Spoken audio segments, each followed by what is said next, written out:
Nyalain.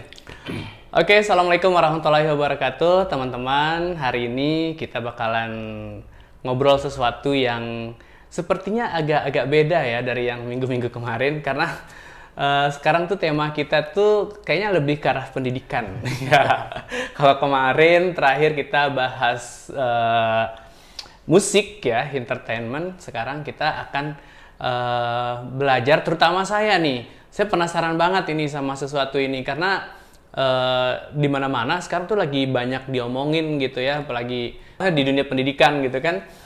Saya sering disuruh ikut ini gitu, tapi saya belum terlalu kenal dan apa ya, baru dengar-dengar bahwa kalau ikut itu nanti waktu kita tersita segala macam gitu. Nah, itu yang pengen saya cari tahu kebenarannya. Maka di sini ya ada Masmu. Ya, ini adalah salah satu guru yang sudah ikut guru penggerak ya.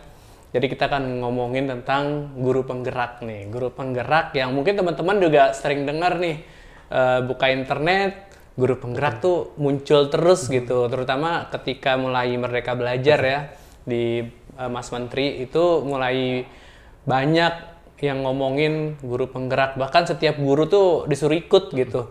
Terus lucunya lagi, bukan lucu sih, keren ya. Kerennya lagi, tiba-tiba teman-teman saya tuh jadi kepala sekolah gitu yang sudah ikut guru penggerak itu gitu. Wow, segininya ya, keren banget ya gitu. Tapi kita cari tahu dulu nih, kita dengerin dulu dari Masmu tentang guru penggerak ini seperti apa, bagaimana, dan ya pengalamannya seperti apa nanti. Tapi sebelumnya Masmu, gimana kabarnya nih? Alhamdulillah, luar biasa. Ya. Kalau guru penggerak harus luar biasa. Harus luar biasa ya? Harus luar biasa. Wih, luar biasa.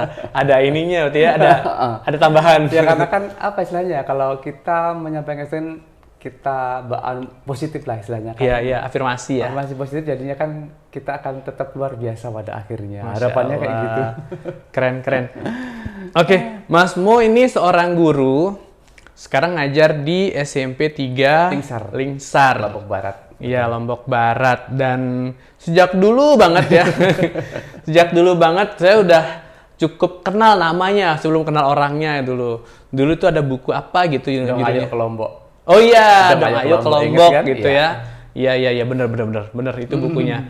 Dulu tuh masih banyak dikit lah komunitas-komunitas yang komunitas kreatif lah yang ngebahas tentang pariwisata, dan di situ dulu Mas Muni salah satu pelopor lah bisa dibilangnya, penggerak gitu. Waktu itu bisa kita jadiin referensi gitu karena belum banyak lah, dulu. Iya, betul. Begitu tiba-tiba kita bikin klub blogger, ketemu gitu. Lagi. Saya menggumam sendiri sih waktu itu. Oh, ini orangnya gitu. Oh, ini namanya Masmu. Iya, dia nulisnya juga aktif banget di blog gitu. Harusnya yang lebih muda yang... Iya, itu dia masalahnya. Makanya saya pikir dulu tuh umurnya seumuran saya atau ya di atas sedikit.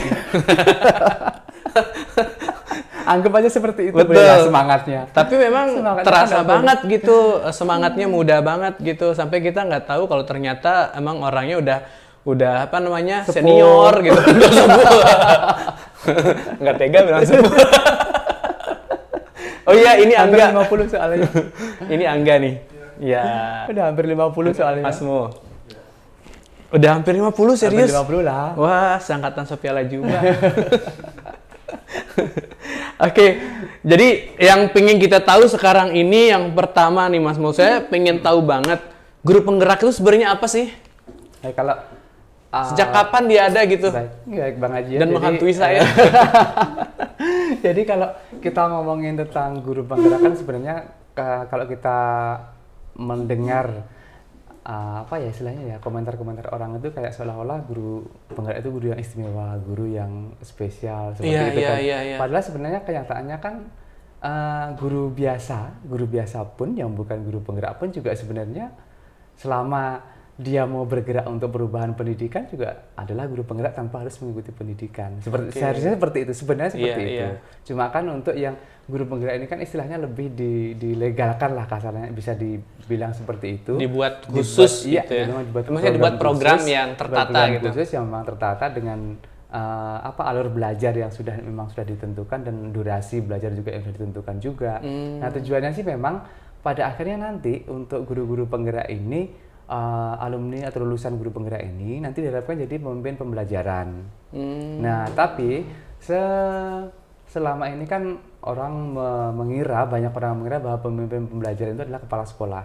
Oh iya. Selama ini kan seperti soalnya itu. nanti ya ikut guru penggerak dipersiapkan untuk jadi kepala sekolah gitu. Iya, sebenarnya tidak salah juga. Cuma kan boleh apa gitu ya istilahnya ya, untuk yang pendapat seperti itu pada akhirnya justru malah mengekang keinginan teman-teman guru lain yang ingin belajar tanpa berharap menjadi kepala sekolah. Gitu loh, justru akan menjadi bumerang juga sebenarnya. Tapi bagusnya memang karena setelah kita belajar kalau saya dulu 9 bulan, angkatan 2 itu. Wah, 9 bulan. Nah, sekarang tiap 6 bulan. Ya kita daring, untungnya kita belajar mandiri. Jadi itu berarti kuliah kuliah gitu ya. Kita kuliah daring tapi memang lewat LMS dan ada tagihan-tagihannya biasalah gitu. Seperti itu kurang lebih. Nah, kalau yang 6 bulan, yang sekarang kan 6 bulan. Nah, memang pada saat kita mengikuti pendidikan itu selama 9 atau 6 bulan itu memang kita belajar, pertama ada belajar mandirinya memang kan. Kemudian ada juga pendampingannya yang secara luring. Ada juga lokakarya yang secara luring. Ada juga bimbingan dari fasilitator dan pengajar praktik. Jadi memang secara pedagogik, secara keilmuan, secara materi, ya alhamdulillah banyak yang kita dapatkan sebenarnya untuk siap menjadi seorang pemimpin pembelajaran. Cuma memang kalau beberapa yang terkendala memang tidak ada keinginan misalnya untuk menjadi kepala sekolah. Seperti saya misalnya, karena kan memang saya juga belum pertama memang belum ada kayak seperti itu, enggak lah. Terus kemudian yang kedua karena memang belum punya sertifikat pendidik, sehingga kan tidak bisa menjadi kepala sekolah. Jadi menjadi pemimpin pembelajaran pun juga bisa dilakukan di kelas kita masing-masing. Itu sih pegangan saya seperti itu. Jadi minimal kita sudah melakukan perubahan pertama pada diri kita. Itu untuk yang modul 1. Modul 2 kita diajarkan untuk melakukan perubahan di kelas. Untuk modul 3 kita diajarkan untuk melakukan perubahan di sekolah. Bayangkan ilmunya seperti apa. 1, dari diri dulu kita tergerak, kemudian kita bergerak di kelas, kemudian kita menggerakkan orang lain di ekosistem sekolah.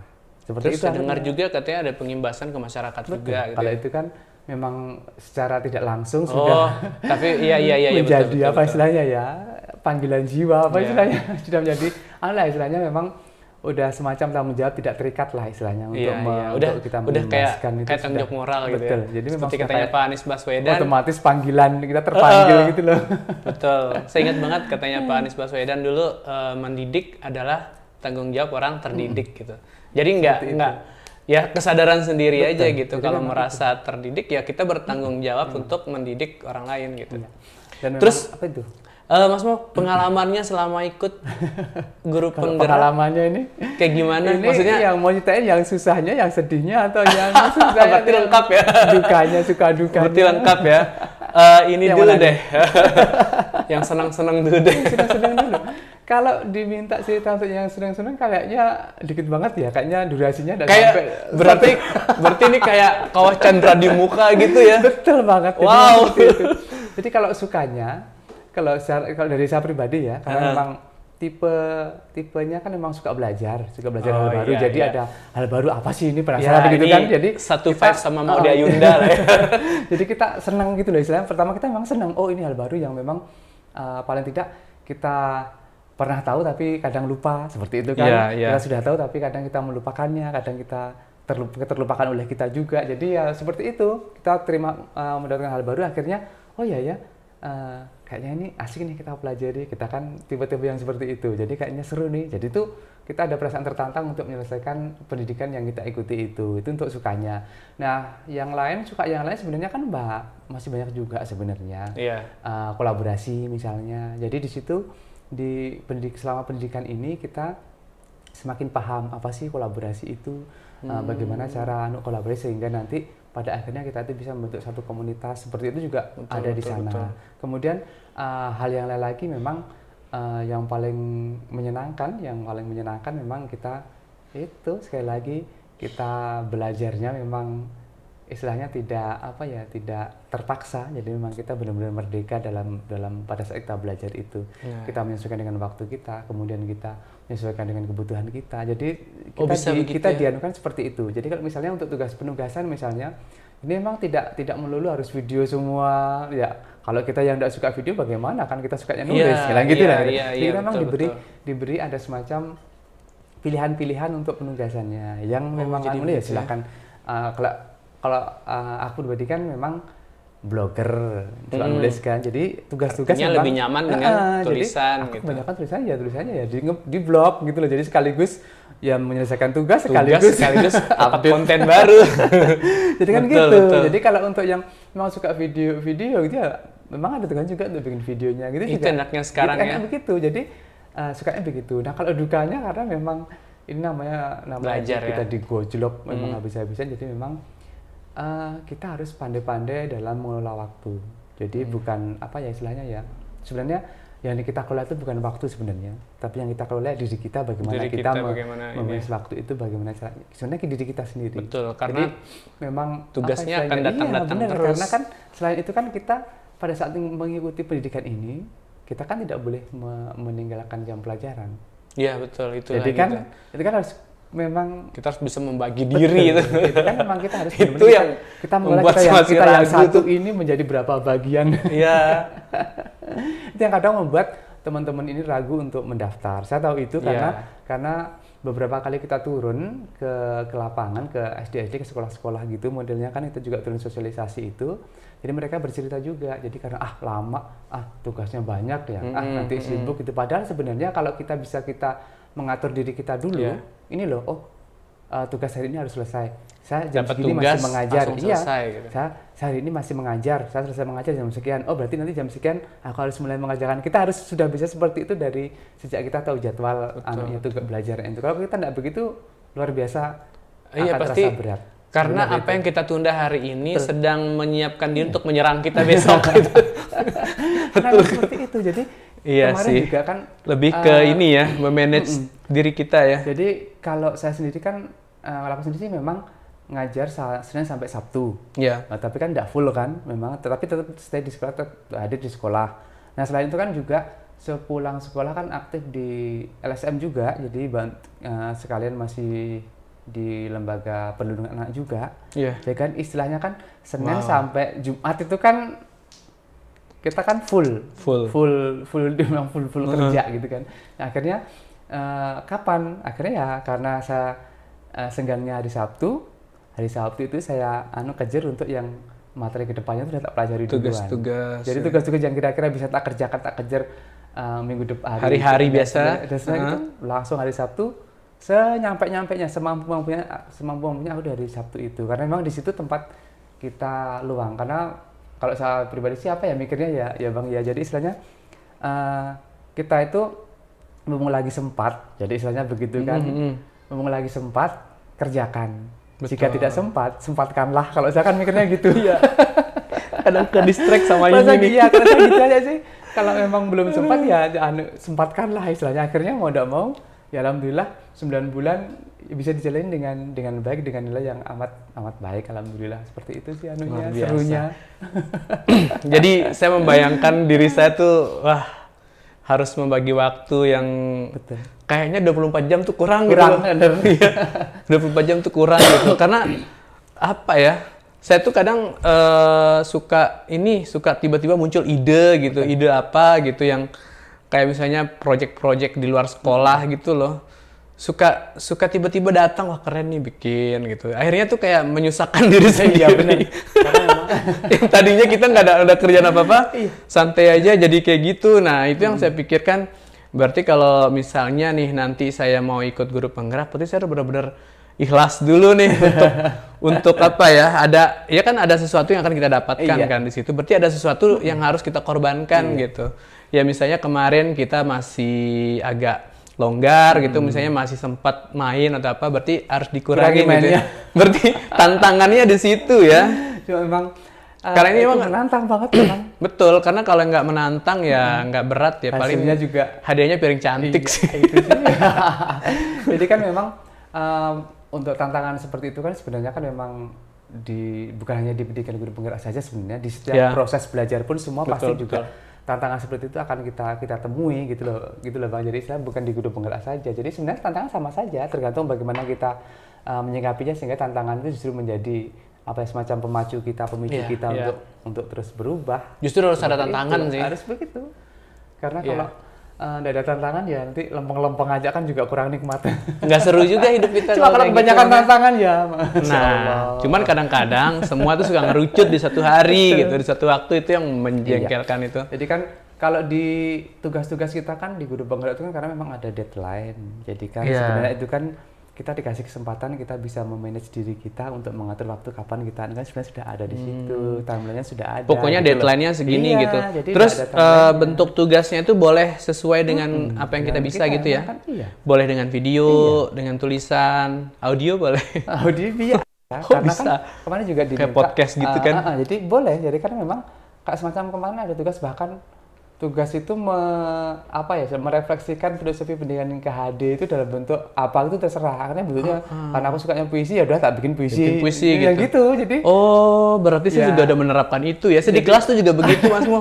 Jadi kan enaknya apa ya, kita ngerjain tugas, tapi kan itu memang passion kita gitu loh. Jadi ya karena kita suka nulis puisi, kita suka bikin baca puisi, ya udah memang itu kita tinggal kita. Iya. Karena saya di kelas juga begitu. Jadi murid saya itu kalau ada tugas itu saya bebaskan kamu, karena memang sejak belajar tentang modalisasi belajar itu kan yang pembelajaran berdiferensiasi. Jadi murid-murid ini kan berbeda nih. Ada yang kinestetik, audio, visual gitu, ada yang campuran. Jadi sejak tahu itu tuh saya jadi nggak bisa nih kita ajarin semua serempak gitu. Semua nulis gitu, ada yang nggak suka nulis, ada yang suka main. Nah, terus bergambar. Ada satu orang tuh di murid saya tuh, ada satu anak, jadi dia tuh cuman bisa betah duduk paling saya hitung tuh 5 menit doang. Habis itu bangun lagi. Kemana? Terus akhirnya saya bikinlah kayak gini tugas. Kalau ada tugas itu misalnya tentang mereka mencari sesuatu data gitu di luar gitu, misalnya data sederhana pedagang di sekelilingnya, misalnya tentang sistem ekonomi yang ada di masyarakat gitu. Nah itu mereka boleh menjelaskan dengan video TikTok, misalnya dengan ada yang saya suruh bikin puisi. Kamu suka nulis bikin puisi silahkan. Kamu suka bikin lagu silahkan pakai lagu gitu. Dan mereka senang banget itu. Yel-yel gitu aja senang lah. Iya, yel-yel kayak gitu-gitu. Padahal isinya materi tapi jadi ada yang malas nulis, senang ngomong, ya udah dengan ngomong gitu. Jadi kayak gitu Bang. Jadi kalau kita di guru penggerak juga begitu ya. Pada akhirnya nanti akan seperti itu, menuju ke memang dipersiapkan untuk ke yang Merdeka Belajar itu kan. Jadi kita mempersiapkan. Jadi kita tidak, kalau dulu memang sebelum ikutin pendidikan memang kita juga sudah berusaha inovatif, berusaha kreatif untuk melaksanakan pembelajaran, tapi kan belum terarah. Belum jadi terarah, memang kita kadang situasional, kadang pas lagi pengen kita lagi suntuk apa ya, coba gini aja dah, misalnya kan cuma gitu doang. Nah sekarang di pendidikan guru penggerak ini kita yang sudah terbiasa berinovasi, terbiasa kreatif, terbiasa mandiri, itu kita biasa-biasa aja jadi kita tuh menjadi lebih kita tergali, potensi kita itu akan lebih tergali. Jadi kita akan lebih berusaha lebih optimal lagi lah untuk mengembangkan potensi murid yang dimiliki murid juga. Dengan kadang kalau kita sudah tahu sesuatu gitu tuh jadi kayak terlalu malas deh kayaknya kalau saya cuman biasa-biasa aja gitu, bener kan ya? Jadi kita terdorong untuk terus coba gini lagi, coba besok gitu. Jadi karena emang prosesnya yang kita lihat kan, kok gini kok belum berhasil, coba cari besok pakai metode lain lah, gitu-gitu. Jadi kayak itulah manfaatnya gitu ya, yang jadinya secara pribadi kita tuh jadi kayak upgrade sih. Kayak upgrade yang tadinya memang agak berat berarti ya, waktu mau masuk tuh yang berat nggak sih? Kayak ada ragu nggak? Maksudnya masa sih langsung pas lihat tahu 9 bulan terus langsung tertarik mau gitu. Nah itu biasanya kan memang tantangannya di situ juga, itu jadi satu kendala kita juga, karena memang kalau saya pribadi sih awalnya dulu hampir tidak mau ya Bang ya, nah itu karena pasti kok lama banget gitu 9 bulan ngapain aja sih kita gitu, jadi memang belum tergerak, sehingga pada akhirnya ada pemicunya, terus akhirnya awal-awal juga kita belajar apa sih yang kita pelajari ini itu masih belum kebayang ya, karena angkatan keberapa waktu itu? Angkatan 2 waktu itu kebetulan. Angkatan 2 itu baru banget. Tahun berapa tuh? Tahun 2021. Dan waktu itu belum ada iming-iming bla bla, dan belum ada sama sekali. Memang tujuan kita murni untuk belajar. Karena memang belum ada ingin jadi kepala sekolah lah yang Iya, yang makin apa kesini sebenarnya tuh tidak ada. saya Jadi terkaget-kaget. ternyata kita kaget sendiri juga pada akhirnya loh, kok ternyata Ditawarin jadi kepala sekolah nggak? hikmahnya kok ternyata oh jadi ini berarti Iya, ini iya. perjuangan kita dulu hikmahnya kita temui sekarang ya kan ya Betul. bonus lah kita seperti itu. Saya terkaget-kaget mas, karena tiba-tiba angkatan saya sudah ada yang jadi kepala sekolah, bahkan yang di bawah saya tuh ikut guru penggerak udah jadi kepala sekolah gitu. Ada yang nitip nanya nih, kalau jadi guru penggerak itu dibayar nggak sih? Gitu?